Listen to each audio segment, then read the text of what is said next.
Shonna, good to see you again. Right, nice to see you as well. So today we're going to talk about how to raise your credit score.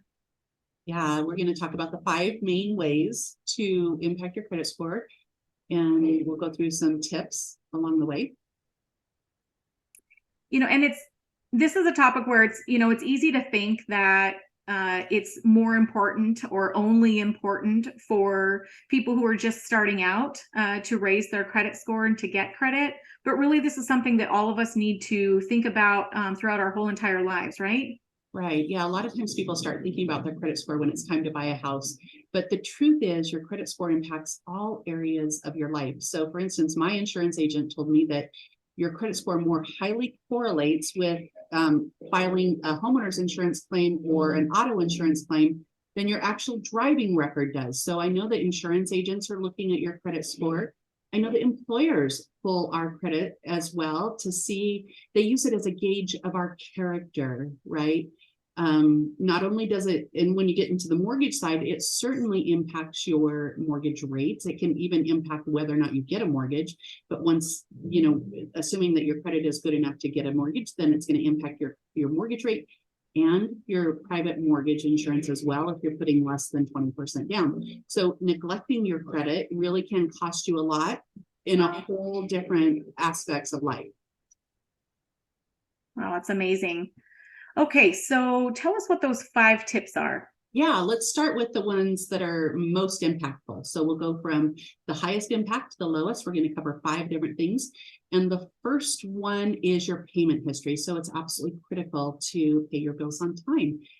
You have a little bit of leeway, but you never want to be 30 days late on a payment, because once you've been 30 days late on making a payment, then it's going to show up as late on your credit report. So that's number 1, and it impacts a full 35% of your credit score. The next one is the level of credit. So how maxed out you are. This primarily, they're looking at your revolving or your credit card account. So if you have $10,000 worth of credit availability and you've maxed that out, you owe $9,999, that's going to be more impactful in terms of pulling down your credit score than if you can keep the total amount financed to less than 30% of your overall credit limit. And the lower the better. 10% is going to be even better. But if you put out 50% or more, then you're really going to see it impacting your credit score. So, and that, the level of debt that you have, that impacts your credit score. It comprises about 30% of your overall credit score. So those 2 things are the 2 most impactful items on your credit.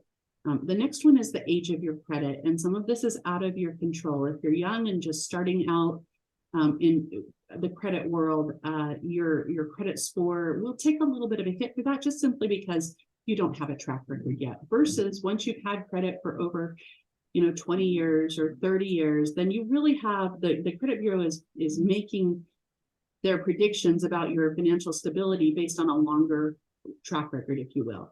Now, one thing that a lot of people think is that, after 7 years, that something won't report on your credit anymore. And that's true if it's derogatory. So if you do get yourself into trouble after 7-year period, it'll drop off your credit, which will help.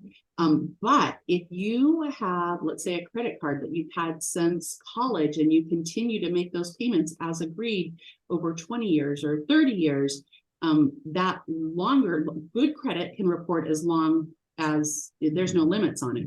Bad credit is restricted to 7 years. So the age of your credit impacts your credit score by 15%. So not quite as impactful as the other 2, but still, something to consider. Interesting.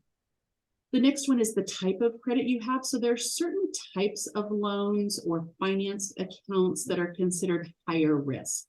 And this one is very, very nuanced. So I would say, if somebody has questions about this one, to reach out to us and have a conversation. But that impacts your credit score by 10%. So that's a full 10% of your credit if you have high risk type financing on your credit report. And the last one, also impacting about 10% of your credit score, is new credit or inquiries. And inquiries are when somebody takes a look at your credit. And what that tells the credit bureau is that you're shopping for new debt, And there's a potential that there's something out there that hasn't reported yet, because there's a period of time between when somebody looks at your credit and when they actually finance you. And the reason why that's impactful on your credit score is that there could be something new. You don't have a track record of paying it yet. So whether it's just an inquiry or a brand new account, until you've got some track record behind you showing that you have the ability and willingness to pay it as agreed for a while, the credit bureau really doesn't know what to do with it, and they feel like it's a little bit of a risk factor, so it impacts your credit score just a little bit. Interesting. So, and I believe what you guys would do is you would do a soft pull so that it actually wouldn't show up as an inquiry, correct? Yeah, it kind of depends on where someone's at in the process, but that is exactly right. A soft pull is a relatively new thing that mortgage lenders have the ability to do, where we can take a peek at their credit, we see their balances and their debts, but it doesn't actually register as an inquiry. So I love it when I'm able to talk to somebody really early on in the process, not when they've gone under contract, but maybe 3 months or 6 months before they're thinking about buying, because we can look at some of these things, and sometimes there's really simple things that they can do to increase their credit score, get a better interest rate, and get lower mortgage insurance. Wonderful. Now, let me ask you another question. Can rental history be utilized to increase credit? It's a really great question. So some of the larger property management companies, like nationwide property management companies, will go ahead and report the payment history on your credit report, which in that case, if you're paying as agreed, it's impacting or helping your credit score. If you miss a payment, then it's going to hurt your credit score. Some of the smaller landlords, independent landlords, they may not automatically report on the credit report, but there's ways to get that payment history on your credit report. Again, nuanced and not complicated, but special nuances that we're always happy to talk with somebody about and help them if that's what they need to do to get a higher credit score. Wonderful. Last question I have for you is, I know you can, it's basically like everywhere you turn on the internet, you can find, get your free credit score. And I know that they're not all made the same. You can't get your credit score from just anywhere. Tell us a little bit about where the best places to get credit score as it relates to home ownership.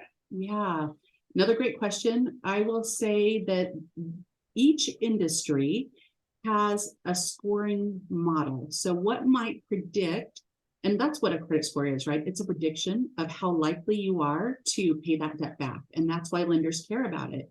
And so what predicts a default in the mortgage world is a little bit different than what might predict a default on an auto loan or a credit card or a 12-month same as cash program.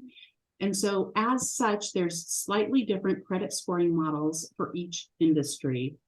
And so what you're looking for, so when you log into your credit card to pay it and they say, see my credit score, that's going to be the consumer credit score. And it's a great indication of your overall credit performance, but it's going to be different than what a mortgage lender pulls. So I would highly recommend, once again, start with a lender early, use them as your advocate and your coach, and know that everything is okay, or even know if there's little small tweaks that you can do to increase your mortgage credit score specifically. That's fantastic. And I think really that's really the key to this entire, this specific, I guess, buyer series portion on credit is simply that, a lot of buyers feel like, okay, I'm getting ready to buy a house. So, I'm going to start looking and then I'm going to go to a lender. And really we need them to start, 3 to 6 months early so that they can kind of create a plan, make sure that their credit is where it needs to be, understand what loan is best for them and all that kind of thing first. So I think that's very good advice. We need to make sure that everybody's educated, that it makes more sense to start with a lender and early, months earlier than when they're ready to buy. So yeah, and this is one of the largest financial investments that anybody will ever make in their life. Their home is just a big financial commitment. And so it's worth putting in a little bit of extra, leg power to do it right up front. And most lenders will walk you through that. We certainly do. We, like I said before, we really love to see people early and do everything in our power to set them up for success and the best possible interest rate and everything else. That's awesome. Shonna, again, thank you so much for your time. A world of, wealth of information. So much appreciated. Yeah, I appreciate you taking the time to educate our mutual clients and the whole world via this YouTube channel. So thank you for the great questions. All right, until next time. Bye.